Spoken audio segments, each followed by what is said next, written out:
வணக்கம். வாழ போகிற கொஞ்ச நாளில் மனசாட்சியோட வாழணும்னு நினைக்கிற உங்களை போல் நானும் ஒருவன். அப்பா அம்மா இல்லாமல் எவ்வளோ குழந்தைங்க படிப்பு இல்லாமல் படிக்க முடியாமல் கஷ்டப்படுறார்கள்.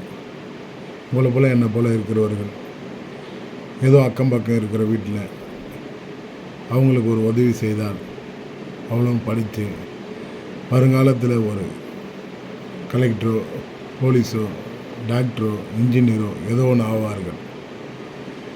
இருக்கிற காலத்தில் முடிஞ்ச அளவுக்கு இன்னொருவரை மகிழ வச்சு நம்ம வாழ்வோம்.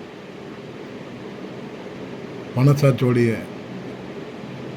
நம்ம வாழ்ந்தால்